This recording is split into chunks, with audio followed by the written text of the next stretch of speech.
आते हैं जिस भाव से भक्तों के भगवान, उसी भाव से आपका स्वागत है श्रीमान। नमस्कार दोस्तों, एक बार फिर से आपका बहुत बहुत स्वागत है।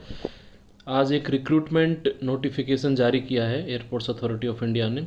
Recruitment of executives through GATE 2020-21-22। मतलब आपने गेट की एग्ज़ाम दी है 20 में, 21 में या 22 में, तो आपके लिए बहुत ही अच्छी न्यूज़ है।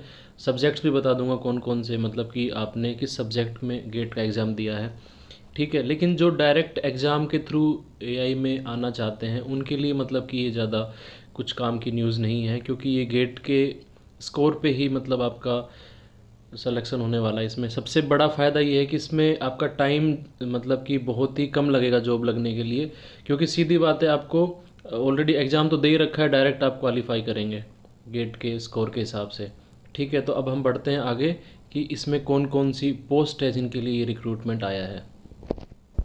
जैसा कि आप जानते हैं, हर पीएसयू में काफ़ी डिपार्टमेंट होते हैं जो अपना अपना काम संभालते हैं। उसी तरह से एआई में सिविल डिपार्टमेंट है, इलेक्ट्रिकल है, इलेक्ट्रॉनिक्स है, आर्किटेक्ट है, एटीसी है, इस तरह से कई डिपार्टमेंट है ना।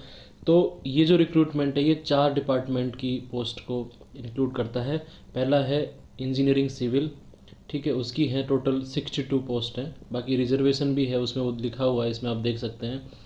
फिर है इलेक्ट्रिकल की है, फिर उसके बाद आता है इलेक्ट्रॉनिक्स, और उसके बाद आता है आर्किटेक्ट, ठीक है।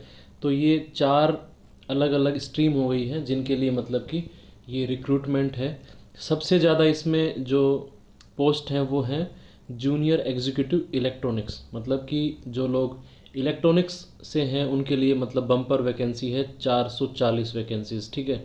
इलेक्ट्रॉनिक्स वालों का काम होता है कि जो भी इनको यहाँ पे सीएनएस बोला जाता है एयरपोर्ट अथॉरिटी में, सीएनएस कम्युनिकेशन नेविगेशन सर्विसेज को ये देखते हैं। इनके जो इक्विपमेंट होते हैं बेसिकली, जो भी मतलब कि एटीसी और पायलट के बीच में कम्युनिकेशन होता है, तो उसके लिए इक्विपमेंट की आवश्यकता होती है, ठीक है।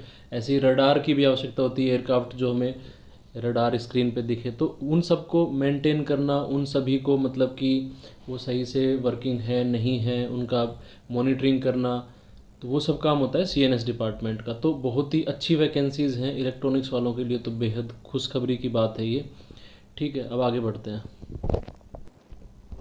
तो अब आती है एलिजिबिलिटी क्या है इसके लिए, ठीक है। तो सबसे पहले तो एलिजिबिलिटी यही है कि गेट आपने दिया होना चाहिए 2020, 21 या 22 में। और जो आर्किटेक्चर जो डिपार्टमेंट है उसकी वैकेंसीज़ के लिए आपने 2022 वाला गेट दिया होना चाहिए, जैसा कि इसमें लिखा हुआ है, ठीक है। और सब्जेक्ट की बात करें, एजुकेशनल क्वालिफ़िकेशन की बात करें, तो आपको यदि सिविल में जाना है तो सीधी बात है, आपके पास बीटेक या आपकी बीई जो है वो सिविल स्ट्रीम से होनी चाहिए, ठीक है। गेट का जो पेपर कोड होता है उसका सीई होता है।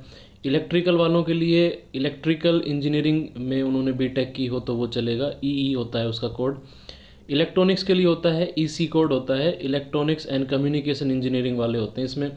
इसके अंदर लिखा भी हुआ है कि electrical with specialisation in electronics, ठीक है, टेलीकम्युनिकेशन, इलेक्ट्रॉनिक्स, ये लोग इसके अंदर एलिजिबल हैं। अब कुछ लोगों को डाउट होगा कि सर मेरी तो ये वाली ब्रांच है, मैं हूँ या नहीं हूँ, मेरे में तो पावर इलेक्ट्रॉनिक्स है। तो भाई देखो, इसमें मेंशन कर रखा है एग्जैक्टली जो जो ब्रांच एलिजिबल है वही इसमें एलिजिबल हैं, ठीक है। आर्किटेक्ट के लिए मतलब कि आर्किटेक्ट एंड प्लानिंग का एक एआर कोड के साथ एक पेपर होता है गेट का, वो जिसने दिया है 2022 में वो एलिजिबल है, ठीक है। और साथ ही आपको अपनी एलिजिबिलिटी भी देखनी चाहिए कि आपका जो कॉलेज था वो रिकॉग्नाइज्ड होना चाहिए, वो तो सभी का रहता ही है। साथ ही साथ बीटेक में मिनिमम 60% होनी चाहिए, जिस जिस भी आपने जिस स्ट्रीम में करी है। जैसे किसी की मान लो 59.99 है, वो भी बंदा 60 से कम माना जाएगा एंड एलिजिबल नहीं होगा। तो पहले ही आप देख लीजिए, आपकी कम है तो आप अप्लाई मत करो फालतू में, पैसा भी वेस्ट कर रहे हो, अपना टाइम भी वेस्ट कर रहे हो, ठीक है। तो इन चीज़ों का बहुत ध्यान रखना है। अब बात करते हैं कि आपका पे स्केल क्या रहने वाला है। तो आप सभी को पता ही है, एयरपोर्ट्स अथॉरिटी ऑफ इंडिया में जूनियर एग्जीक्यूटिव जो होता है उसका E1 स्केल होता है, वो होता है आपकी बेसिक रहेगी 40,000, 3% आपको पर ईयर इंक्रीमेंट मिलेगा उस पर, ठीक है। इसके साथ साथ आपको क्या होगा, 35% पर्क्स मिलते हैं, HRA मिलेगा आपको CPF gratuity, social security schemes का बेनिफिट मिलेगा, मेडिकल बेनिफिट्स मिलेंगे आपको, और जो जो मतलब कि कुछ अलग भी बेनिफिट्स होते हैं मोबाइल अलाउंस का, आपको यूनिफॉर्म अलाउंसेस वगैरह, तो वो सब भी आपको मिलेंगे इसके अंदर। ठीक है, आपका मतलब कि पैकेज जो रहने वाला है लगभग स्टार्टिंग में 12 लाख का, कॉस्ट टू कंपनी जो होता है ना CTC, वो आपका 12 लैक्स का होने वाला है। अब इम्पोर्टेंट चीज़ है कि सिलेक्शन का प्रोसीजर क्या है। तो मैंने बताया था कि इसमें कोई एग्ज़ाम नहीं होने वाला है, तो रिक्रूटमेंट का प्रोसेस, एग्ज़ाम नहीं है तो बहुत फास्ट हो जाएगा, क्योंकि आपको फॉर्म भरना है सबसे पहले, जो भी टाइम दिया गया है उसमें। उसके बाद में क्या होगा कि जो लोग एलिजिबल हैं, जिनकी बीटेक में 60 से ऊपर थी, सब कुछ उनका सिस्टम के थ्रू चेक हो जाएगा। उसके बाद में जिन लोगों का गेट में स्कोर अच्छा है, उसके हिसाब से जितनी पोस्ट है उससे मतलब कि 1.5 टाइम्स या जितने भी जो भी मतलब कि रहेगा, उतने लोगों को डॉक्यूमेंट वेरिफिकेशन के लिए डायरेक्ट उनको कॉल लेटर इशू किया जाएगा। ठीक है, तो वो लोगों को मतलब कि DV के लिए आना है। तो मतलब कि सीधा इसमें ना इंटरव्यू है ना आपका कोई एग्ज़ाम है, सीधा आपका डॉक्यूमेंट वेरिफिकेशन है। उसकी अगली स्टेप रहेगी आपकी ज्वाइनिंग। तो मतलब कि कोई ज़्यादा टाइम वेस्ट कुछ नहीं होने वाला है आपका। गेट में जिसने चमत्कार कर रखा है पहले से 20, 21, 22 में, मतलब जो अच्छा स्कोर लेके बैठा है, उसके लिए नौकरी तैयार है, ये मान के चलो आप। ठीक है,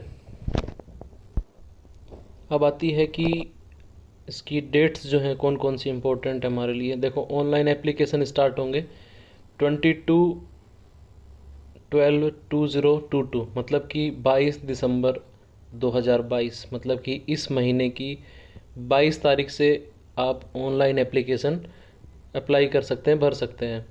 जो लास्ट डेट रहेगी, जो कि सबसे ज़्यादा इम्पोर्टेंट होती है, वो है 21 जनवरी 2023।